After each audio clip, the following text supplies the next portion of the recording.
కథ కాదు జీవితం.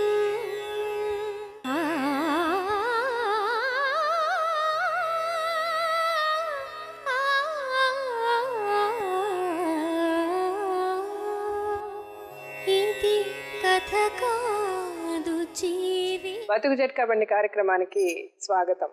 ఇది కథ కాదు జీవితం. మొదటి భార్య తన భర్తని మగాడివి కాదంటూ వదిలేసి వెళ్ళిపోయాక ఆమె అతనితో సహజీవనానికి సిద్ధపడింది.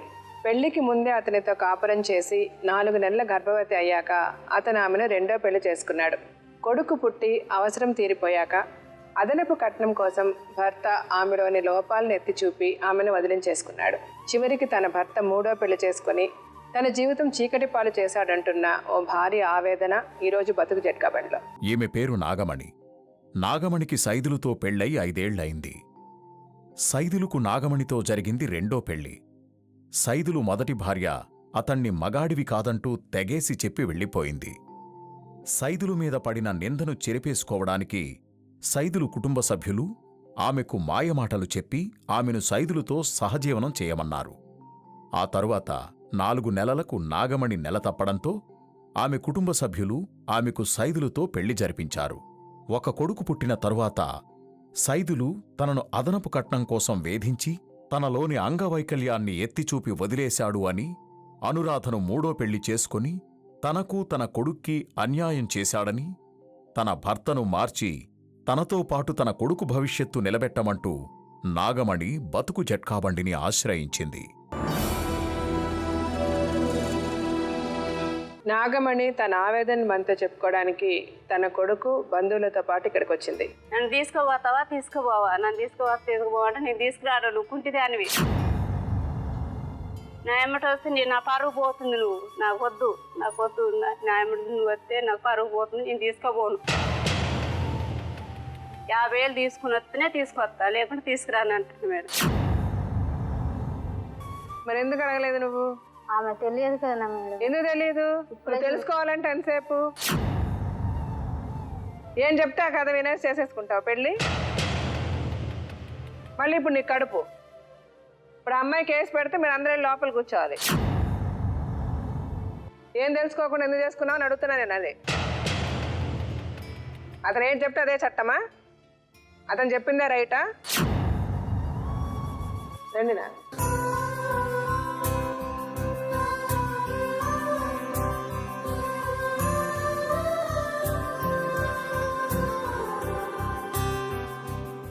నాగమణి మీ వయసు ఎంత ఇప్పుడు? 27 వెళ్ళి 28. ఇప్పుడు 28 years మీకు. అంతే. మీ కాళ్ళకేమైంది? నా కాలు పోలియో మేడం. మీకు పుట్టకతోనే అలా? మీరు ఎంతమంది అమ్మా? మేము 2 అక్కలు చెల్లెలు 2 అన్నలు తమ్ముడు మేడం. అందరికి పెళ్లి లేని. మీ అమ్మ నాన్న ఉన్నారా? ఉన్నారు మేడం. ఎక్కడ ఊర్లో ఉంటారా? ఊర్లో ఉన్నారు. మీ కొడుక ఇక్కడ ఎంత వయసు అమ్మా?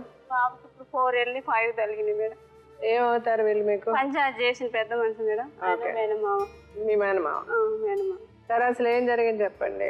మా ఆయన వాళ్ళ అక్క అని మా బాబాయ్కి ఇచ్చారు మేడం. అయితే మీ ఆయన పేరేంటి? సైదులు మేడం. సైదులు. అతను ఏం చేస్తాడు? బట్టల షాప్ లో మేడం. ఇక్కడ హైదరాబాద్లోనే ఉంటాడు. సరే. అయితే ఆయన భార్య ఫస్ట్ భార్య ఆయనకు ఇలా మొగోడి కాదని వెళ్ళిపోయింది మేడం. ఎవరు? సైదులు మొదటి భార్య. మొదటి భార్య ఎప్పుడు వెళ్ళిపోయింది? ఎప్పుడు వెళ్ళిందో తెలియదు మేడం.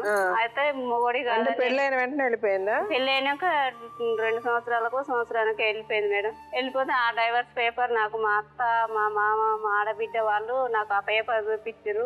నా కొడుకు దస్తుండమ్మా, నా కొడుకు ఏందో నువ్వు చూపించాలి, నా కొడుకుని బతికించాలి, నా కాళ్ళ ఏళ్ళబడి నన్ను మోసం చేసిరు మేడం.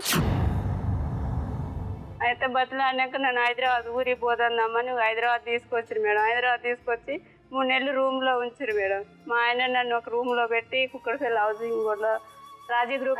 మీ అమ్మ నాన్న ఒప్పుకోకుండా మీరు ఎలా వెళ్ళారు వాళ్ళతో? తీసుకొచ్చారు మేడం. ఊరికి వెళ్దాదా మా తమ్ముడు పిలుస్తుంది చూసేస్తాను రబ్బు జాయిన్ చేసేదాన్ని తీసుకొచ్చారు మేడం. అలా కాదమ్మా, ఇప్పుడు నువ్వు 10వ తరగతి చదువుకున్నావు, నీకు ఎంతో కొంత తెలివి ఉంది కదా.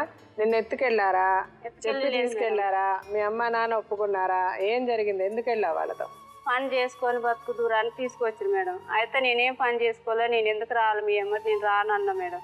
అయినా మా ఆడబిడ్డ నన్ను తీసుకొచ్చింది మేడం హైదరాబాద్కి. నాకు ఇక గాజు బస్ వాళ్ళ ఇంటి దగ్గరికి తీసుకుపోయింది. నాకు ఒక కొత్త చీర తెచ్చి కట్టబెట్టారు, గాజులు వేసిరు. మా అత్త నువ్వు ఇప్పుడు చెప్పేది దాంట్లో నిజం లేదు ఎక్కడో. ఊరికినే ఎందుకు తీసుకెళ్తారు? నువ్వు ఏదో ఒకటి ఒప్పుకోకుండా నేను మీకేమీ ఒప్పుకున్నా మేడం, చెప్పకుండా నాకు ఇష్టమైంది ఒప్పుకున్నా. ఏం ఒప్పుకున్నావు? మా ఆయన మరి అది నిజం చెప్పు. మా ఇంటికి వచ్చి నేను చేసుకుంటాను మా అమ్మ వాళ్ళతో మరి అది నువ్వు ఎందుకు చెప్పట్లే ముందు? అడిగింది మేడం. అడిగితే నేను ఒప్పుకోలే. ముందు నేను చెప్పేది అర్థం చేసుకో. వాళ్ళు నన్ను చెప్పి హైదరాబాద్ చూపిస్తామని చెప్పి తీసుకెళ్లారా అంటున్నావు. అది అబద్ధం కదా. నిజాలు చెప్పు కరెక్ట్ గా. అయితే మా ఆయన నన్ను చూడటానికి వచ్చింది మేడం. నేను ఇట్లా చేసుకుంటా బుద్ధి అని నన్ను చూడడానికి వస్తే నేను మరి రెండో సంబంధం అంట నీకు, నేను చేసుకోను అన్న మేడం. రెండో సంబంధం అయినా నేను కూర్చొని పెట్టి సాగుతానామని నేను బయటికి వెళ్ళాను. నేను నాకేం పని చేయొద్దు, ఇంట్లో పని చేసుకొని నీ వంట అన్ని చేసుకొని నేను బయటికి పోయేసరికి నాకు ఇంట్లో ఉండి చేసి పెట్టిన చాలు, నువ్వేం పైనకి పోవద్దని చెప్పింది మేడం. సరే అని నేను చేసుకున్నా మేడం.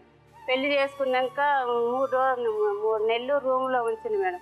పెళ్లి చేసుకున్నాక 3 నెలలు ఉంచారా? 3 నెలలు రూమ్ లో? పెళ్లి చేసుకోక ముందు రూమ్ లో ఉంచింది. మరి కరెక్ట్ గా చెప్పు. అయితే రూమ్ నువ్వేమన్నా పెళ్లి చేసుకున్నా 3 నెలలు ఉంచారన్న. మీ ఆయనని చేసుకుంటానికి ఒప్పుకున్నావు, కానీ దానికి ముందు వాళ్ళు అతనితో నిన్ను 3 నెలలు రూమ్ లో ఉంచారు. ఎందుకున్నావు నువ్వు రూమ్ లో? ఎందుకున్నా నాకు ఇష్టమైంది మేడం. నీకు నచ్చి నువ్వు ఉన్నావు? నాకు నచ్చింది, నేను ఉన్నా మేడం. 3 నెలలు రూమ్ లో ఉన్నా. ఉన్నాక ఈలోగా 3 నెలలు తప్పిన మేడం. 3 నెలలు అయిపోయింది. 3వ నెలలో మా అమ్మ వాళ్ళకు తెలిసింది. తెలిసినాక అట్లా ఉండొద్దమ్మా, మీ పెళ్లి చేస్తాను, నీ కట్నం ఇచ్చి పెళ్లి చేస్తున్నాను రా అంటే ఇంటికి వచ్చినాం మేడం. ఇంటికి వచ్చినాక కట్నం అన్ని మాట్లాడుకున్నాం. మా అమ్మ వాళ్ళు 50,000 అతని చేతిలో పెట్టి పెళ్లి చేసుకున్నాం. నాకు పెళ్లి కాగానే హైదరాబాద్ పంపించారు మేడం. మా ఆయన నన్ను హైదరాబాద్ పంపించారు. నేను 7 అయిపోయింది, 8 తలిగినాయి. 9కి డెలివరీకి వచ్చిన మేడం. మా అమ్మ వాళ్ళకి డెలివరీ అయినప్పుడు మంచిగా మేడం. బాబుని హాస్పిటల్కి వచ్చిండు, చూసుకుండు. 3వ నెలలు నా బాబుకుండి 5 మా అత్తగారింటికి తీసుకుపోయి నిద్ర చేపించారు, తీసుకొచ్చారు. మళ్ళీ 5వ నెలలో మళ్ళీ బాబుకి 5వ నెల తలగంగా మళ్ళీ హైదరాబాద్ తీసుకొచ్చిండు. ఇక్కడ ఉంచుకున్నాడు. మళ్ళీ మా అత్త మా ఆడబిడ్డ మా మామ వాళ్ళు మళ్ళీ మంచిగానే చూసుకున్నారు. బాబుకి సంవత్సరం వెళ్ళినాక మంచిగానే ఉన్నాం మేడం. మంచిగా ఉన్నాక ఇక 50,000 కట్నం ఉన్నాయి కదా, అవి తీసుకొనిరా మనం ఇల్లు కట్టుకుందాం అంటుంది మేడం. నేను అన్నగా 50,000 ఇచ్చిన 50,000 మీ నాన్న పేరు మీద వేసుకున్నావు, మరి నేను ఇంకా 50,000 ఏడ తెచ్చాను. మా వాళ్ళు ఇచ్చిన 50,000 నాకు చూపించినాక ఆ 50,000 కూడా తెచ్చుకుంటా, ఇంకా ఏమన్నా పెట్టమని కూడా నేను అడుక్కుంటా. నేను ఇచ్చిన 50,000 నాకు చూపి ఏం చేసిరు, ఎక్కడ చేసిరా నేను అడిగిన మేడం. అడిగినాక ఇక కొట్టడం మొదలు పెట్టింది నన్ను మేడం. రూమ్లో దొరికి కొట్టింది మేడం.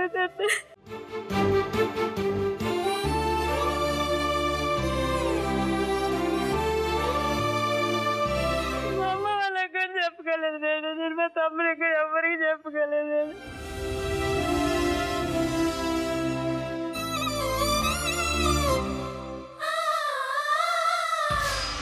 చిన్న పిల్లగాడు మేడం, మా బాబు ఆడుకుంటూ చిన్న పిల్లగాడు ఇట్లా నెట్టేస్తే గోడ గుద్దుకొని నన్ను పట్టింది మేడం. మా పిల్లగాడు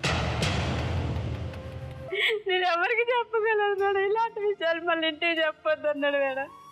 అప్పటికి నేను చెప్పలేదు మేడం. అయితే పిల్లగాడు చాలాసేపు అన్ను పట్టిండు. పిల్లగాడిని తీసుకొని దగ్గర తీసుకొని పాలు ఇచ్చి మళ్ళీ పండబెట్టినాక పిల్లగాడిని గురించి ఏడుస్తున్నావు ఏందని మళ్ళీ కొట్టిండు మేడం. కొట్టినా నేను అప్పటికి ఎవరికి చెప్పగలను. చెప్పుకోకుండా నేను అట్లనే ఉన్నా. అయితే మళ్ళీ ఇంటికి వచ్చిన మేడం. ఇక చెప్పుకుంటున్నా ఆయన డ్యూటీ పోయి చూసి ఇంటికి వచ్చిన మేడం. నన్ను కొడుతున్నాను. మా ఇంటికి వచ్చినాక ఫోన్ చేసిన, నన్ను తీసుకుపోతావా నన్ను తీసుకుపోవా నేను తీసుకురాడు, నువ్వు కుంటిదానివి. నా ఎమ్మట వస్తే నేను నా పరువు పోతుంది, నువ్వు నాకు వద్దు నా ఎమ్మట నువ్వు వస్తే నాకు పరువు పోతుంది, నేను తీసుకోపోను. 50,000 తీసుకుని వస్తేనే తీసుకొస్తా, లేకుంటే తీసుకురాను అంటుంది మేడం. అన్నాక నేను 50,000 నేను తీసుకున్నా. నీకు డబ్బులు కావాలన్నా నా కొడుకు నేను కావాలంటే నాకు డబ్బులే కావాలన్నాడు. డబ్బులు కావాలంటే నేను అన్నగా డబ్బులు మా దగ్గర ఇప్పుడు లేవు, నువ్వు తీసుకుపోయి సంవత్సరం చేయించుకుంటే నేను అప్పుడు తెచ్చుకుంటా, ఇప్పుడు దేనన్నా మేడం. అన్నాక మా అత్తగారు వాళ్ళ ఇంటికి మళ్ళీ వచ్చిన మేడం. వచ్చినాక కేసు పెట్టిన. మా అత్త మా మామ ఊకే కేసులు పెడుతున్నావు, నువ్వు కేసు పెట్టి పోలీస్ స్టేషన్కి ఎక్కితే నేను తీసుకొస్తావా, నేను దాస్తావు అనుకుంటున్నావే, నువ్వు కుంటిదాన్ని మాకు వద్దే అన్నారు మేడం.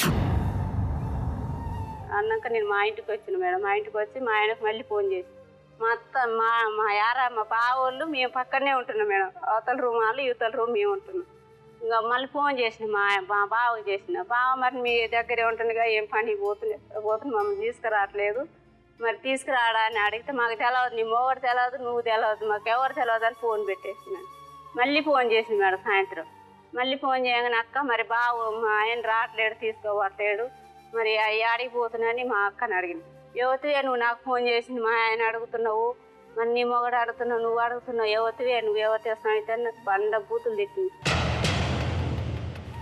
ఆమె సంగతి అంటే నీ సంగతి అన్న మేడం, ఆమె ఏ మాట అంటే నేను ఆ మాట అన్న. అన్నకి ఇంటి లాదులు మా అత్త, మా ఆడబిడ్డ, మా మామ, మా బావ, యారాలు, ఇద్దరు బావలు, ఇద్దరు యారాలు, మా ఆడబిడ్డ, మా అత్త, అందరు వచ్చి నన్ను దుగ్గు కొట్టిపోయారు మేడం. ఎవ్వరన్నా లేరు ఊళ్ళే. కొట్టి ఇక పోయారు మేడం. పోయినాక నేను పోయి కేసు పెట్టినా. మళ్ళీ కేసు పెట్టినాక వరకట్నం ఏదింపు కింద కేసు పెట్టిన మేడం. పంచాయతీ పోలీస్ స్టేషన్లో పంచాయతీ ఏడాది వెళ్ళి 2 ఏడు తలగా నువ్వు పెళ్లి చేసుకున్నావు. నేను ఎడిపోవాలి, నా కొడుకు చిన్న పిల్లగాడు, నా కొడుకు నేను ఎడిపోవాలి మేడం. నువ్వు పెళ్లి చేసుకున్నావు. ఎప్పుడు పెళ్లి చేసుకున్నాడు? ఇప్పుడు 2వ సంవత్సరం మేడం. పంచాయతీ నడుస్తుంది, కోర్టు నడుస్తుంది, నెలకు వాయిదాలో తిరుగుతుండు, పెళ్లి చేసుకుండు. మీకు పెళ్లి అయిందని ఎప్పుడు తెలిసింది? నాకు 3 నెలలే అవుతుంది మేడం. పిల్లగానికి కొట్టిపోతే అందరు వచ్చి నన్ను కొట్టిపోతే పిల్లగానికి బ్రెయిన్లో బ్లడ్ గడ్డ కట్టింది మేడం. తాళ్ళ పట్టీలు బుట్టలు దిద్దులు అమ్మేసి 5,000 పెట్టి కోదాట్లో హాస్పిటల్లో చూపించుకున్నా మేడం. 3 నెలలు 3 రోజులు పిల్లగాని దగ్గర మా అమ్మ రాలే, మా అన్న రాలే, ఎవ్వరు రాలే. మాకు తెలియదు, మాకు తెలియకుండా నువ్వు పెళ్లి చేసుకున్నావు, మాకు ఇష్టం లేకుండా చేసుకున్నాం, మేము మేము పట్టించుకోమన్నారు మేడం. నా పట్టీలు బుట్టలు దిద్దులు అమ్మేసి పిల్లగాని చూపించుకున్నాం మేడం. 6 నెలలు మందులు వాడినా మేడం పిల్లగానికి సిద్ధార్థ హాస్పిటల్. మీరు ఎంత కట్నం మాట్లాడారు? 1,00,000 రూపాయలు. 1,00,000 రూపాయలు మాట్లాడి 1,00,000 ఇచ్చేసారా? 1,00,000 మేడం. 50,000 ఇచ్చాము. 50,000 ఆపినాం మేడం. ఉట్టికి ఇవ్వకుండా నేను కట్నం ఎత్తనే చేసుకుంటా అన్నాడు మేడం. ఎప్పుడు? పెళ్ళేటప్పుడు నాకు కొద్దిగానే కట్నం ఇవ్వాలన్నాడు. మరి అంతకుముందు మరి 3 నెలలు మీరు అతనితో కాపురం చేసినప్పుడు ఆయన ఎందుకు చేశారు మీరు పెళ్లి చేసుకోకుండా? నాకు వేళ కట్నం లేకుండా నేను ఇంట్లో కూర్చొని పెట్టి సాదుకుంటా అన్నాడు. కరెక్టే. మీరు అసలు పెళ్లి చేసుకోకుండా అతనితో ఎందుకు రూమ్ లో కాపురం చేశారు? ఇష్టమైంది మేడం, ఇష్టమై చేసుకున్నా. ఇష్టమై అట్లా చేస్తారా? ఆయనకి ఇష్టమైంది, నాకు ఇష్టం. కరెక్ట్ అమ్మా. నీకు ఇష్టం ఆయనకి ఇష్టమైన పెళ్లి కాకుండా నువ్వు అతనితో సంసారం చేసావు. అతను పెళ్లి చేసుకొని బొమ్మన్నాడు, కట్నం తెమ్మన్నాడు. సరే నువ్వు ఆ కట్నం మీరు 50,000 ఇచ్చారు, ఇంకా 50,000 ఇవ్వలేకపోయారు. ఇక్కడ ఫస్ట్ తప్పెవరిది? అలాంటి పరిస్థితి ఎందుకు నువ్వు తెచ్చుకున్నావు? నమ్మిన మేడం. మగవాడు దొరకలేదా? మేడం కామ్ పోయిందని నేను చేసుకున్నా మేడం. మరి నేను కరెక్టే. నువ్వు చేసుకోలేదే, నువ్వు కాపురం చేసావు ముందు, తర్వాత పెళ్లి చేసుకున్నావు. తర్వాత పెళ్లి. అలాగేమైనా చేస్తారా ప్రపంచంలో? ఓకే. ఇప్పుడు మీరు ఏం కావాలని అనుకుంటున్నారు అతని దగ్గర నుంచి? కావాలి మేడం. నీ భర్త నీకు రాను, అతను నీ దగ్గరికి రాను అన్నాడు, అప్పుడు ఏం చేస్తావు? ఎందుకంటే నీ పెళ్ళే లాజిక్ కాదు, నీ పెళ్ళే లీగాలిటీ లేదు, ఇంకా 3వ పెళ్ళి అసలు లీగాలిటీ ఉండదు, అంతే కదా? వాడు నువ్వు ఏ విధంగా నీ మొగుడు నీకు అతనికి పెళ్లికి ముందు 3 నెలల సంసారం చేసి ఆ తర్వాత పెళ్లి చేసుకున్నాను అంటున్నావు. మొదటి పెళ్లికి అతను చట్టపరంగా, మొదటి భార్యకి అతను చట్టపరంగా విడాకులు ఇచ్చి ఉండడు. పెద్దవాళ్ళ దగ్గర చట్టపరంగా అంటే కోర్టుకి వెళ్ళి తీసుకున్నాడు విడాకులు? వెళ్ళే కదా. మరి అదే కోర్టుకి వెళితేనే విడాకులు. సరే ఇప్పుడు నువ్వు నీ భర్త నీకు కావాలి, ఒక ఆప్షన్. ఒకవేళ అతను నేను నీ దగ్గరికి రాను అని అన్నాడు, 2వ ఆప్షన్ ఏంటి? నా కొడుక్కి నాకు ఏదన్నా చూపించాలి. సరే ఇప్పుడు అతను పిలిచి మాట్లాడదాం, ఏం చెప్తాడు?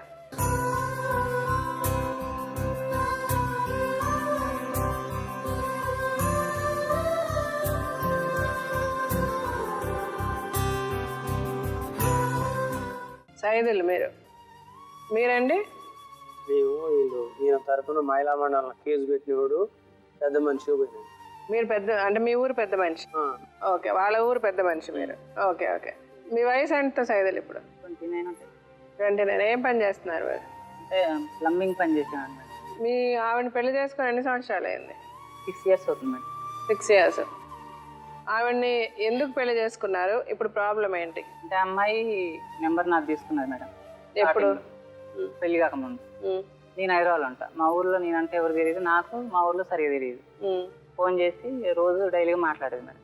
మంచి మామూలుగా పరిచయం అయినట్టుగా మాట్లాడితే అలాగలాగా 2 months మాట్లాడాను. తర్వాత నన్ను పెళ్లి చేసుకుంటావా అని అడిగింది మేడం. అదే చేసుకుంటానన్న. అంటే నన్ను చూసినాక నువ్వు చేసుకోకపోతే ఎలాగంటే నువ్వు ఎలాగున్నా చేసుకుంటాను నేను అని చెప్పేసిన తర్వాత మా కోడలు నా గురించి ఆమెకు తెలుసు మేడం. అమ్మకి తనకు చెప్పేసిన ఇలాంటి మరి ఎలా ఉంటావా అని అన్నాడు.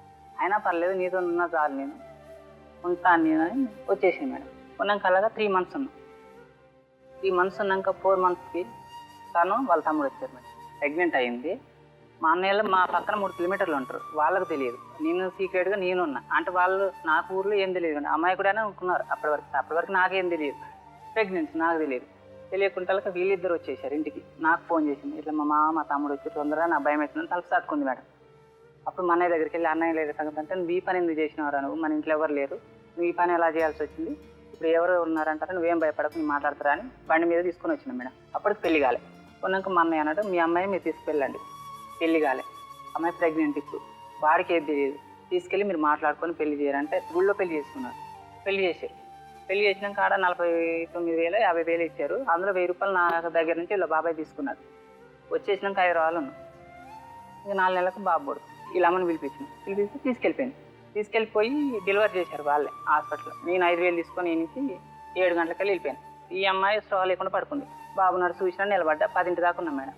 ఉన్నాక ఏమైనా తీసుకొచ్చారు, బాబుని చూడాలని బాబుని చూసిన. పెట్టుకున్నాక చూసి నాగమని పొద్దునే వస్తా 10 గంటలకు 11 గంటలకి, ఇప్పటిదాకా ఇన్నే ఉన్నా కదా 11 దాకా నాకు నిద్ర సరిపోదు అని పోయి పడుకున్నా. 4 దగ్గర వాళ్ళ సొంత ఇల్లు పడుకుంటే మేము హాస్పిటల్ ఉంది. పొద్దున్న 7 గంటలకు ఫోన్ చేసి, ఓయ్ ఏం చేస్తున్నావు ఇంకా అన్నది. ఏంది నాగమని అలా అంటావు అంటే, పిల్లగాడు ఏడుస్తుంటే నీకు అర్థం కదా, అంతసేపు ఏం చేస్తున్నావాడా, రాయికి పాలు లేవు పిల్లగానికన్నా, మీ అమ్మ ఉంది మీ అమ్మమ్మ ఉంది, పాలు నీ కాళ్ళు లేకుండా తెచ్చి ఇవ్వచ్చు కదా అని నేను అన్నా మేడం. అంటే ఈమె అన్నది, నువ్వు వీడికిరా పిల్లగాడు ఏడుస్తున్నాడు బాగా ఏడుస్తున్నాం. తీసుకొచ్చినాక నాగమని అక్కిచ్చిన 100 రూపాయలు ఉన్నాయి కదా, అందులో 10 రూపాయలు పెట్టి పాలు తెపోయినవా, మీ దగ్గర లేవు, మీ అమ్మమ్మ దగ్గర లేవు, నీ దగ్గర లేవు, తెస్తే పక్కనే ఉంది బాటలు, తెపోయినవా అంటే మా దగ్గర లేవు, అవి నాకు డబుల్ రొట్టెలు కొనుక్కోమని ఇచ్చినట్టు. పిల్లగాడు ఎవరికి పెట్టాడు మేడం?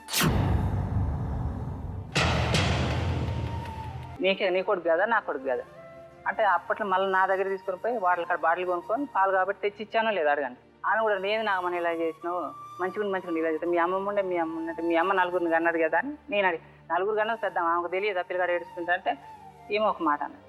అన్నాక ఇక నువ్వు చాలా మారిపోయావు అనుకోని నీ మనసులో అనుకున్నా, ఇంటికి వెళ్ళిపోయి ఇట్లా అన్నది ఏందక్క అని నేను ఆమెను అనుకుంటే ఇంటికి వెళ్ళిపోయాను. వెళ్ళిపోయి డైరెక్ట్ మా ఊరు వచ్చిన మేడం. ఇంటికి పోయినాక ఉన్నది అక్కడ ఉండి మళ్ళీ 1 మంత్ మళ్ళీ ఇంటికి వచ్చింది. వచ్చినాక నాకు చికెన్ గుండేసింది. పడుకున్నా, డ్యూటీ పోయి నైట్ 10కి వస్తా, పొద్దున 10కి పోయి 10కి వస్తా. పడుకున్నాక ఈ అమ్మాయి ఏం సపోర్ట్ చేయట్లేదు ఇంకా. అంటే వీళ్ళు మాట్లాడుతున్నారు, అంత పెళ్లి కాకముందు అంత క్లోజ్గా ఎవరు లేరు. తర్వాత ఒకరు ఫోన్ చేసుకుంటున్నారు, మాట్లాడుతున్నారు. వాళ్ళ తమ్ముడు వస్తున్నాడు 8 గంటలకి, తింటున్నాడు, మళ్ళీ సైలెంట్గా రానట్టుగానే వెళ్ళిపోతున్నాడు. ఒకరోజు పైన ముసలామని చెప్పింది నాకు, వాళ్ళ తమ్ముడు వస్తున్నాడు వెళ్ళిపోతున్నాడు అంటే, నా ఎదురుగా వస్తే ఏందంటే నేనేమన్నా అంటున్నా కాదంటున్నా, తినమన్నా అని నేను అన్నా. ఎవరో మరి ఆ అబ్బాయి ఎవరంటే, నల్లగా ఉన్నాడు ఒక అబ్బాయి వచ్చిందంటే, అలా బామ్మారి తట్టుందిలే అని నేను అన్నా. ఇక తర్వాత ఉన్నాక ఇట్లా ఏడ్చుంటే మనసులో పెట్టుకుని అడగలేదు ఆమెను కూడా. అడగకుండా పడుకున్నాం మేడం. చికెన్ కొనేస్తే మా అన్నయ్యలో కొడుకుది బర్త్డే అయితే ఆయన ఏం చేసి నేను పడుకుంటే ఫోన్ చేసింది, పిల్లగాడిని తీసుకొని చిన్న బర్త్డేరా నైట్ రా అని చెప్పింది. బాబుని తీసుకొని రా అంటే 3 నెలల బాబు మేడం, 3 నెలలు 4 నెలలు అంత చిన్న పిల్లగాడు. బాబుని తీసుకొని రా అంటే తనని తీసుకొని రామని అర్థమే కదా మేడం. బాబుని వదిలేసి ఆమెను వదిలేసి బాబుని తీసుకురా అంటారు, పాలు తాగుతారు. నన్ను మీ అన్న రమ్మని లేదు, నిన్నే రమ్మన్నాడు, నువ్వు ఎక్కువని గొడవగా అయింది. అంటే ఆల్రెడీ మా క్రియేట్ చేసుకుని వచ్చేసింది అనమాట. గొడవగాంచింది. ఏమి నామని అట్లా అంటావు, రమ్మంటుండ్రా అంటే రాకుంటుంది. పొద్దున్నే నువ్వు వాళ్ళ ఇంటికి ఆటో ఎక్కి వెళ్ళు, నేను డ్యూటీకి వెళ్ళి డ్యూటీకి వెళ్ళి దగ్గర నుంచి నీ అన్నయ్య వాళ్ళ ఇంటికి వస్తాను చెప్పిన మేడం. అది సరే వస్తా అన్నది. వస్తాని పోకుండా చీర కట్టుకొని వీళ్ళ పిన్న ఉందంట అక్కడ, వాళ్ళ ఇంటికి వెళ్ళిపోయి పొద్దున ఏమని మాట్లాడి మేడం ఎందుకు రాలేదంటే, పిలిచింది అన్నది. మా అన్నయ్య మా ఇంట్లో అందరూ హ్యాండిక్యాప్టే మేడం. ఆ మాట అనొచ్చా బావా సరే ఓకే అంది. తర్వాత ఇక గొడవలు స్టార్ట్ మేడం. ఆయనక డ్యూటీకి వెళ్ళాను, వచ్చిన వెళ్ళేసి పెళ్లి కాకముందు ఒకటి కట్టాను మేడం, అది నేను కట్టలేకపోతున్నా. అయితే మా ఇంటి దగ్గర ఉన్నామే, నేను పేరు మార్చి చేసుకొని ఇలా పడతాను, నేను డబ్బులు కడతానులే అని ఆమె అన్నది మేడం. అన్నాక తను ఎల్ఐసీలో చేస్తాడట. ఈమె అంటే మా మామ దాంట్లో కట్టు, నువ్వు మా మామ దాంట్లో కట్టు, మా మామ అక్కడ రమ్మంటారు, అక్కడికి పోదాం, ఫ్యాన్లో నిన్ను పెడతాడంట అని అంటుంది. నేను మీ మామ దగ్గరికి వచ్చేది ఏంది, ఉన్న దాంట్లోనే ఉన్నది తిందాం, మీ మామ అక్కడ నేనెందుకు కట్టాలి, నేను సంపాదించి నేను అక్కడ ఎందుకు కట్టాలి, నాకు ఎంతమంది లేరు బయట అని నేను అన్నా. అంటే నువ్వు రమ్మంటే రావేమరా అని జుట్టు పట్టుకొని చేసి అలా అయింది మేడం. వెళ్ళిపోయి మా అన్నయ్యకి ఫోన్ చేసింది మేడం. తన వాళ్ళ కైన్ బాక్స్ నుంచే ఫోన్ చేసి, నీ మోడు గూనోడు అని నా మోడు ఉంచుకున్నావా, రానియకుండా చేసినావు నా దగ్గర అని తనకు ఫోన్ చేసి అంత మేడం. ఫోన్ చేస్తే ఆయన నేను డ్యూటీకి వచ్చి నన్ను పిలిచాడు. పిలిచి తనని మీ ఆవిడ ఇలాగ అన్నది మా ఆవిడని, ఇట్లానే గొడవలు అయితే వాళ్ళు పొద్దున్నే గొడవ పెట్టుకున్నారు. సరే మాట్లాడదాం పదా, వీళ్ళ ఫంక్షన్ ఏదో జరుగుతుంది అక్కడ. పోయేటప్పుడు పోగానే నేను ఆమెది, నువ్వు ఆమెను ఎందుకు కనపోయినా రమ్మన్నాను కదా నేను అని జుట్టు పట్టుకున్నాను మేడం. వీళ్ళ అన్నయ్య వీళ్ళమ్మ పొరక తీసుకుని వీళ్ళ అన్న కర్ర తీసుకుని ఎక్కడ కూర్చొని తెలియదు. ఏమో జుట్టు పట్టుకొని వచ్చి వాళ్ళు నన్ను కొట్టేసి కొట్టేనా మా వాళ్ళకి వీళ్ళు ఫంక్షన్ అని చెప్పారు కదా, వాళ్ళు అక్కడే ఉన్నారు. వాళ్ళు నా తమ్ముడు వచ్చిన వాళ్ళు వచ్చారు, వాళ్ళని మమ్మల్ని కొట్టేశారు. కొట్టినాక ఆలూరు వాళ్ళు ఉండి వేరే వాళ్ళ ఇంట్లో పెట్టారు. వీళ్ళ నాన్న కిరోసిన్ తీసుకొని వాళ్ళ ఇంటి చుట్టూ తిరిగాడు. పోయి తగలబెట్టవని అని చెప్తే మళ్ళీ ఎరగనట్టు పోయి పోలీస్ స్టేషన్లో మమ్మల్ని కొట్టడానికి కేసు పెట్టిందంట. కేసు పెట్టినారు. అసలు సంగతి చెప్పట్లేదు. ఈ పెళ్ళి ఎప్పుడు చేసుకున్నారు? 3 years అవుతుంది. ఇంకో పెళ్ళి ఎందుకు చేసుకుంటారు మీరు? ఇప్పుడు ఈ అమ్మాయి నచ్చలేదు మీకు, ఈ అమ్మాయి సరే ఉండండి, ఈ అమ్మాయి రాలేదు కాపురానికి, మీరు కాసేపు మీరు అన్నదే కరెక్ట్ అనుకుందాం. మీకు ఆ అమ్మాయి కాపురానికి రానప్పుడు మీరేం చేయాలి? ఆ అమ్మాయికి పద్ధతిగా విడాకులు ఇచ్చి నలుగురితో మాట్లాడి చెప్పి అమ్మాయికి విడాకులు ఇచ్చేసి ఇంకో పెళ్లి చేసుకోవచ్చు. మీరు ఏ అమ్మాయికి ఏ విధంగా సెటిల్మెంట్ చేసి ఇంకో పెళ్లి చేసుకున్నారు? అమ్మకి ఒకసారి ఆమె రాకుంటే నోటీస్ పంపించాను మేడం, లాయర్ నోటీస్ పంపించాను. పంపిస్తే అమ్మాయి రావట్లేదు, నా భార్య నాకు కావాలని పంపిస్తే ఆ లాయర్ ఫోన్ చేసి నువ్వు ఎందుకు పంపించినావు మాకని తమ్ముడు. అది అనవసరం అండి. మీరు లాయర్ నోటీస్ పంపించిన తర్వాత విడాకులు తీసుకొని అమ్మాయిని పెళ్లి చేసుకుంటే సరే, ఆల్రెడీ ఒక కొడుకుని కానీ ఆ అమ్మాయిని అక్కడ వదిలేసి మీరు ఇంకో పెళ్లి ఎట్లా చేసుకుంటారు? కేసులు గొడవలు నడుస్తున్నప్పుడు సెటిల్మెంట్ ఒకటి చేసుకోవాలి కదా. ఏం సెటిల్మెంట్ చేసుకోకుండా ఇంకొక అమ్మాయిని మీరు పెళ్లి ఎట్లా చేసుకుంటారు? రానంటుంది కదా మేడం. తను రానన్నది అవును, అమ్మాయికి విడాకులు ఇవ్వాలి కదా. మీరు విడాకులు ఇచ్చి అమ్మాయికి సెటిల్ చేయాలి కదా. ఇవ్వట్లేదు మేడం, విడాకులు అప్లై చేసావా? లేదు, ఆమె కావాలనుకుని ఉన్నా అప్పటి వరకు. ఎందుకు మరి కావాలనుకున్నారు? ఇంకో పెళ్లి ఎందుకు చేసుకుంటావు? 3 years చూశాను మేడం. అరే 3 years తర్వాత పెళ్లి చేసుకున్నప్పుడు విడాకులు తీసుకోవాలా లేదా? తీసుకోవాలి. ఎందుకు తీసుకోవాలి నువ్వు విడాకులు? ఎవరిని అడిగి చేసుకున్నావు ఇంకో పెళ్లి? ఈ పెళ్లి ఎలా చెల్లుద్ది అనుకున్నావు? నీ పేరేంటమ్మా? అనురాధ. నీకు తెలుసా ఆ విషయం? తెలుసా ఏం జరిగింది అంతా? చెప్తారు. ఇంకో మగాడు దొరకలేదని చేసుకున్నావు అతన్ని? అన్నయ్య వాళ్ళు చెప్తారు. మీ అన్నయ్యకి బుద్ధి లేదు, నీకు బుద్ధి లేదా? ఆల్రెడీ ఒక అమ్మాయిని పెళ్లి చేసుకొని ఒక పిల్లోనికి అన్నాడు. ఆ పిల్లోడి పరిస్థితి, అమ్మాయి పరిస్థితి ఏమనుకో నువ్వు చేసుకున్నావు. ఆమె రావట్లేదు అన్నయ్య. అవును, ఆమె రాదు. ఆమె విడాకులు ఇచ్చారా? అమ్మాయికి అతను ఏం చేశాడో, వాళ్ళిద్దరి మధ్య ఏం జరిగిందో నీకు తెలుసా? తెలియదు కదా. నువ్వేమన్నా సరే ముందు పెళ్లి అయ్యింది చెప్పారు, కరెక్టే అమ్మా. అమ్మాయిని ఏం చేశారు? అమ్మాయిని పిలిచి అడిగావా? కనీసం అమ్మాయిని అడిగావా నువ్వు ఏమైందమ్మా, ఎందుకు వదిలేసావు నీ మొగుడిని? నువ్వు ఎందుకు రావట్లేదని అడిగావా? మరి ఎందుకు అడగలేదు నువ్వు? ఆమె తెలియదు కదా మేడం. ఎందుకు తెలియదు? ఇప్పుడు తెలుసుకోవాలంటే ఎంతసేపు? ఏం చెప్తే ఆ కథ వినేసి చేసేసుకుంటావు పెళ్ళి? మళ్ళీ ఇప్పుడు నీకు కడుపు. ఇప్పుడు అమ్మాయి కేసు పెడితే మీరు అందరూ లోపల కూర్చోవాలి. నువ్వు నిజంగా ఒక మనసున్న మనిషి అయితే నువ్వు ఒక ఆడదానివే కదా. అతను ఇంకో పెళ్ళి అయిందన్న సంగతి తెలుసు కదా. ఆ అమ్మాయి పరిస్థితి ఏంటని ఆలోచించావు నువ్వు? నీకు స్వార్థం కాకపోతే ఏం తెలుసుకోకుండా ఎందుకు చేసుకున్నావు అని అడుగుతున్నా నేను. అదే అతను ఏం చెప్తే అదే చట్టమా? అతను చెప్పిందే రైటా? ఇప్పుడు రేపు ఇంకొక అమ్మాయితో వెళ్ళి నీ గురించి ఏదో చెప్తాడు, ఆ అమ్మాయిని చేసుకుంటాడు. ఆ అమ్మాయి నిన్ను అడగకుండా చేసేసుకుంది, నీకు నచ్చుద్దా? ఎందుకు ఆడవాళ్ళు ఇలా శత్రువులుగా బిహేవ్ చేస్తున్నారు? ఒక ఆడదానికి అన్యాయం జరిగిపోయింది, మేము ఆడవాళ్ళం కాబట్టి ఇట్లా చేసేసాం, లబో దిబో అని కొట్టుకోవడం తెలుస్తుంది. ఆడదానికి అన్యాయం చేస్తుంది ఎవరు? నీకు ఒక చట్టం, అమ్మాయికి ఒక చట్టమా? నువ్వేదో చాలా గొప్ప కూర్చొని మాట్లాడుతున్నావు కదా. నువ్వు చేసిన ఎంత ఎదవ పనో, నువ్వు చేసిన పనికి నీకు ఎంత శిక్ష పడద్దో నీకు అర్థం కావట్లేదు. ఇప్పుడు నేను లాయర్ కానీ డాక్టర్ కానీ పిలుస్తా, ముందు వాళ్ళిద్దరు చెప్పింది విన్నాక ఆ తర్వాత నీ లాజిక్ నువ్వు మాట్లాడదు కానీ. అర్థమవుతుందా? నేనేం లాజిక్ చెప్పాను మేడం. నువ్వు ఎక్కువ మాట్లాడకయ్యా. నీ అమ్మాయికి ఏ ఒళ్ళు కొవ్వ రాదంట, సంసారానికి రానని చెప్పడానికి. సరే పోనీ సంసారానికి రానంది, అదో పద్ధతి ఉంది కదా. ఆ అమ్మాయిని కొడుకుని రోడ్డు మీద వదిలేసి నువ్వు ఇంకో పెళ్లి చేసుకుంటావా? అంటే మరి అందరినీ చూసుకుంటా, ఈ అమ్మాయిని చూసుకుంటావా, ఆ అమ్మాయిని పెళ్లి చేసుకుంటావా? ఆ అమ్మాయిని పెట్టుకుని ఇంకొక అమ్మాయిని పెళ్లి చేసుకుంటావా? ఇద్దరిని కలిపి సంసారం చేస్తే అమ్మాయి ఒప్పుకోవాలా? నువ్వే విధంగా చూసావు అమ్మాయిని? ఎన్నాళ్ళ నుంచి చూస్తున్నావు? ఈ అమ్మాయిని పెళ్లి చేసుకుని 3 ఏళ్ళ 2 ఏళ్ళ?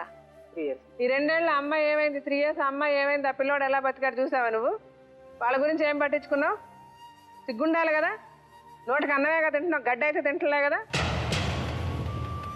ఆ పిల్లోడు నువ్వు అంతేనే కదా పుట్టాడు, అవునా కదా? పోనీ అమ్మాయి తప్పు చేసింది, ఆ పిల్లోడి గురించి నువ్వేం ఆలోచించావు? మమ్మల్ని చూడనియట్లే కదా మేడం బాబు. సిగ్గు లేకుండా మాట్లాడకయ్యా. వెళ్ళి అక్కడ వచ్చేసి హాస్పిటల్ పాలు కొన్న దాని గురించి నువ్వు మాట్లాడుతున్నావు. మా అక్క 100 రూపాయలు ఇచ్చింది కదా, అందులో నువ్వు పాలు కొనలేదని అడిగాను నా పెళ్ళాన్ని అని అడుగుతున్నావు. నువ్వేం మగాడివి నువ్వు? ఇప్పుడు లాయర్ గారు డాక్టర్ గారు వస్తారు, వాళ్ళు చెప్పింది విన్నాక ఆ తర్వాత నీ సంగతి ఏంటి నేను చెప్తా. ఈ సమస్యకి పరిష్కారము చెప్తా, నువ్వు చేసిన ఎంత ఎదవ పనో చెప్తా. టెస్టింగ్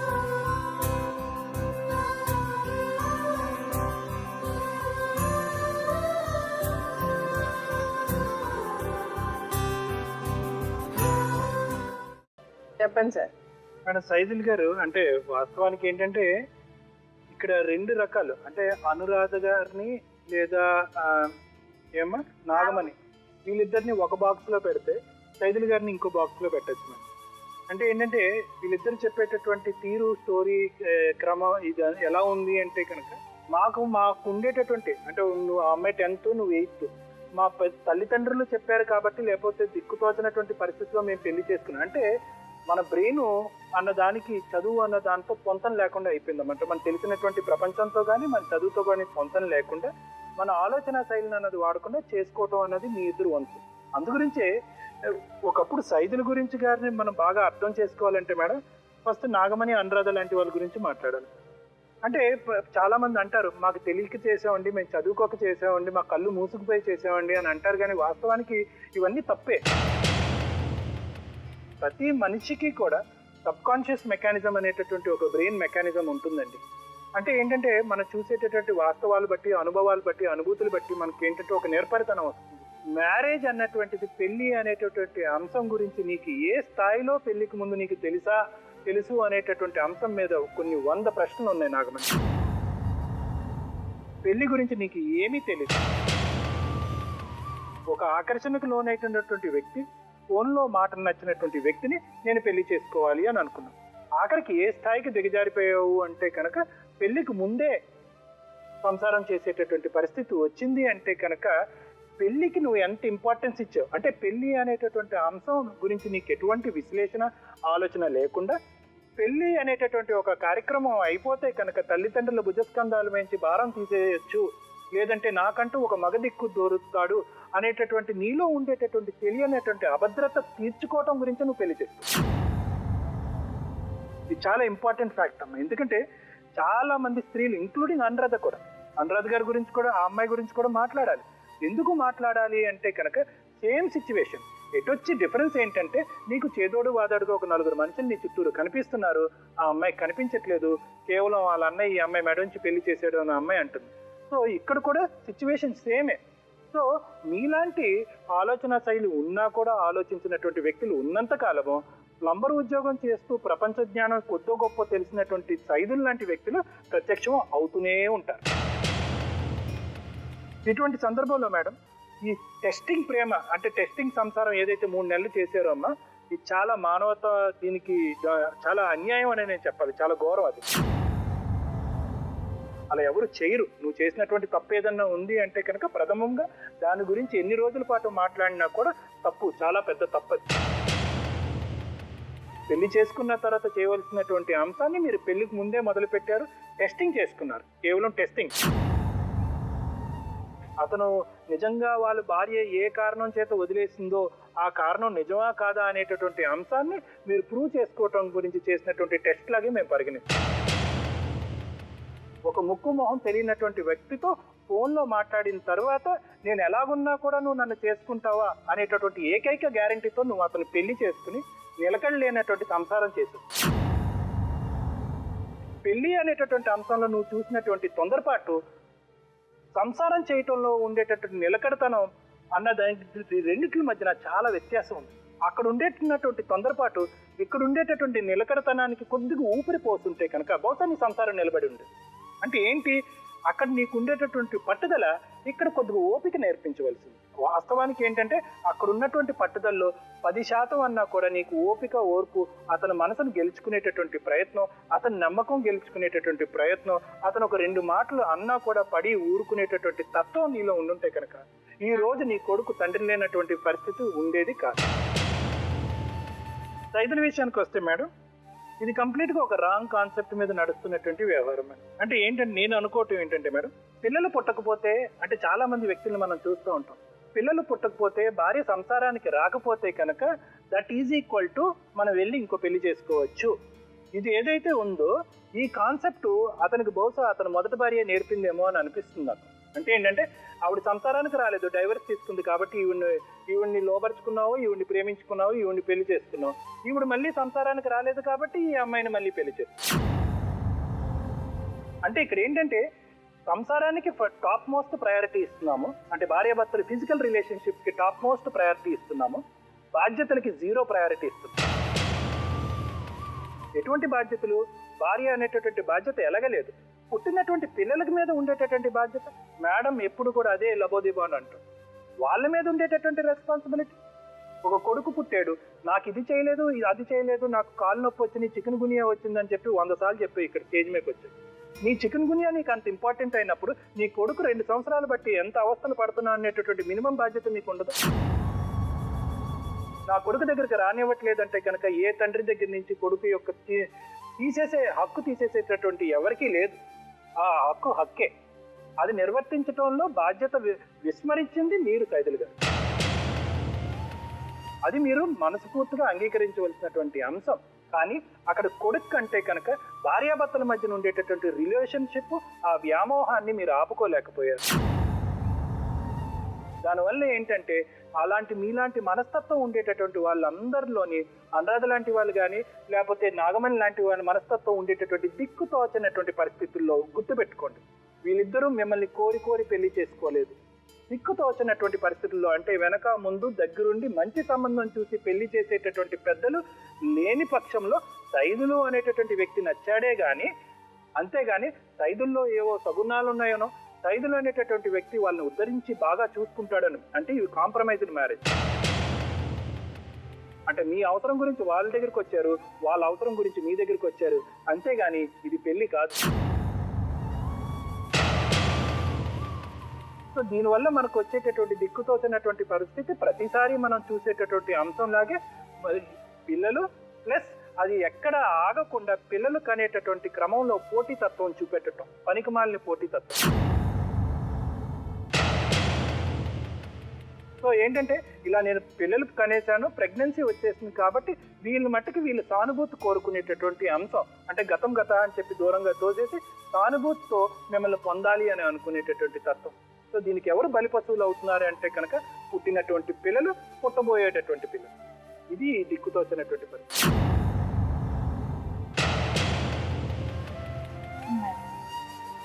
మేడం ఇక్కడ లీగాలిటీస్ తెలియకుండానే సెక్షన్స్ కేసెస్ అన్నీ వేసేసుకుని వాళ్ళు తెలియకుండానే ఒక ఉచ్చులో వాళ్ళు బిగించుకుపోయారనే చెప్పొచ్చు మేడం.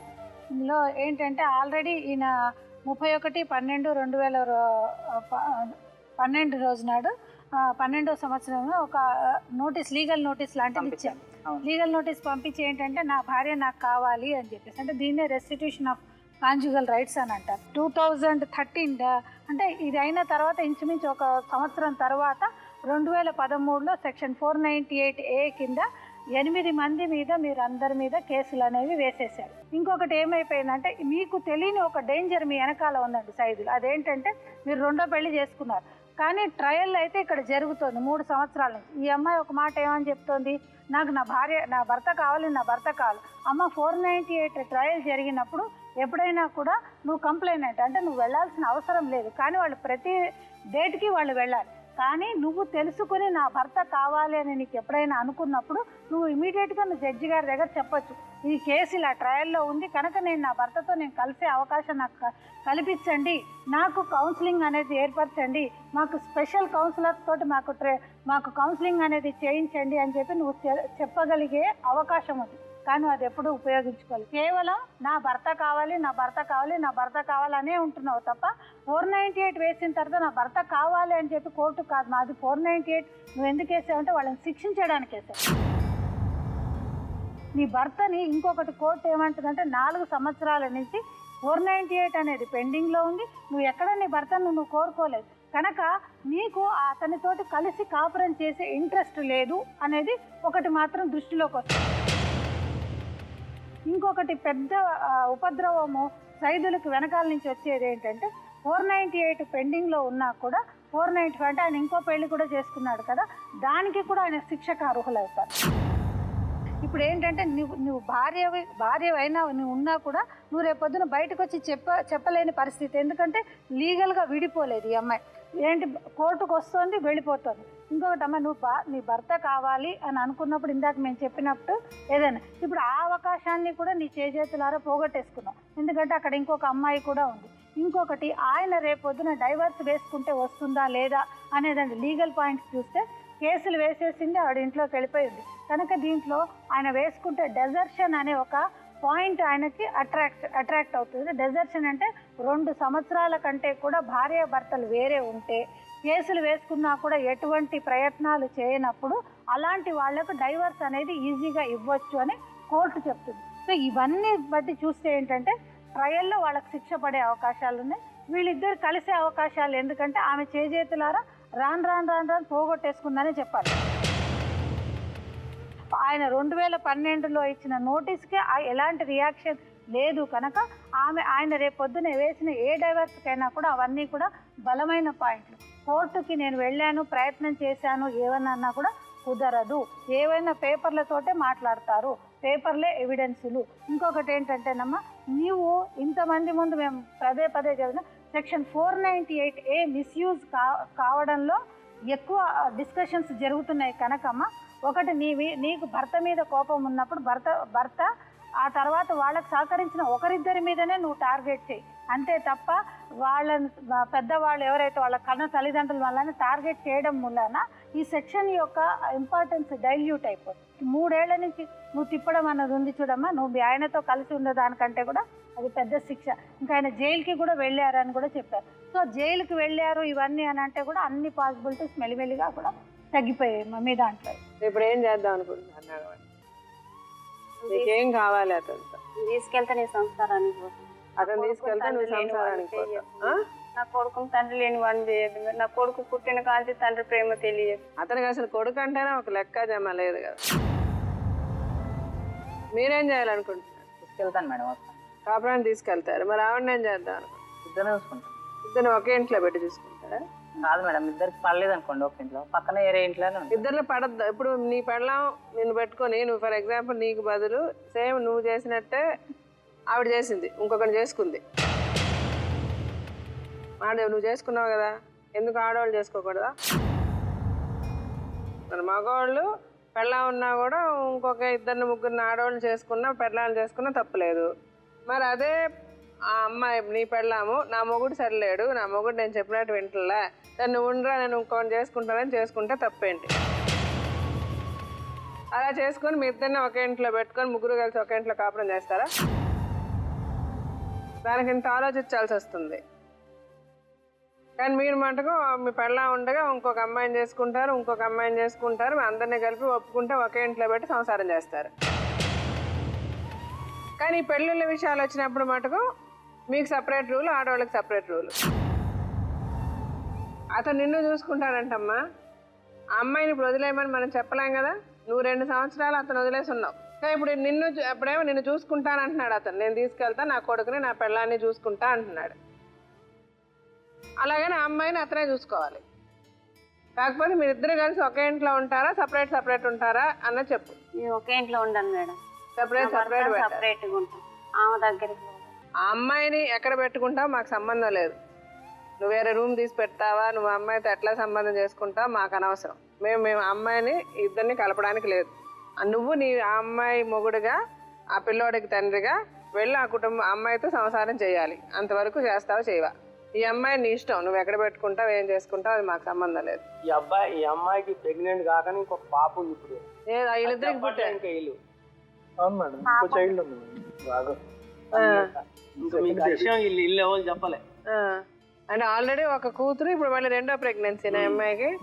ఇంత జరిగినా కూడా ఈ అమ్మాయికి తెలియలేదంటే, ఇప్పుడు 3 నెలల ముందే తెలిసిందంటే నీకు మేము నమ్మాలి. నీకు దండం పెడతాను తల్లి, వదిలేసేయి. ఇంకా అంత ఆ లెవెల్లో అబద్ధాలు మాట్లాడక నాకు చిరాకు వస్తుంది. సరే ఇప్పుడు ఒకటే, అతనైతే చేసుకున్నాడు, 2 పిల్లలు ఉన్నారు. నువ్వు ఏమన్నా ఏం కాకపోయినా ఆ అమ్మాయిని అతను వదలడు. ఆ 2 పిల్లలకు మటుకు చట్ట ప్రకారంగా అతని తండ్రే. అతనికి ఆస్తిపాస్తులు అనేవి ఏమున్నా ఆ 2 పిల్లలకి నీ కొడుక్కి సమానంగా వస్తాయి. ఇప్పుడు నువ్వు అతనితో సంసారం చేస్తానంటే వెళ్ళి సంసారం చెయ్యి. మీరిద్దరూ ఒకే ఇంట్లో ఉండాల్సిన అవసరం లేదు, సపరేట్గా పెట్టమని చెప్తాం.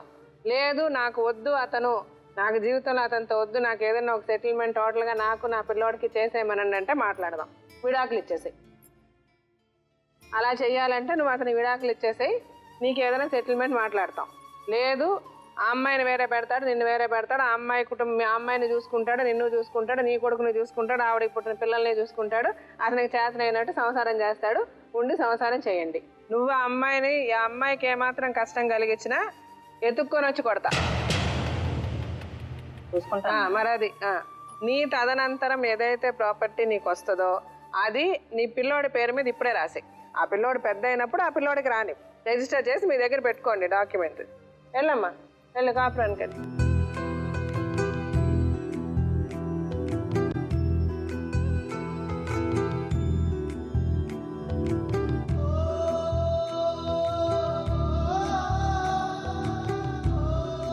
సో ఈ పద్ధతిలో నువ్వు వెళ్ళి కాపురం చేయి. ఆ అమ్మాయికి ఏమాత్రం లోటు వచ్చినా మేము ఊరుకోం. ఈ అమ్మాయి పరిస్థితి అంటావా, ఈ అమ్మాయి నీ ఇష్టం, నువ్వు ఎక్కడన్నా పెట్టుకో, ఎలాగన్నా చూసుకో. ఆ అమ్మాయి నువ్వు ఇంకొకసారి ఆ అమ్మాయి గురించి నువ్వు అడగద్దమ్మా. ఆ అమ్మాయి గురించి, ఆ అమ్మాయి మాట నువ్వు ఈవిడ దగ్గర నువ్వు ఎత్తద్దు, ఆ అమ్మాయి ఎత్తదు. ఈ అమ్మాయికి ఏ లోటు రాకుండా నువ్వు ఆ అమ్మాయికి ఏం చేసుకున్నా ఎవరికి ఏ సంబంధం లేదు, నిన్నెవరు అడగరు. నువ్వు ఆ అమ్మాయికి ఏమన్నా చేసుకో. అర్థమవుతుందా?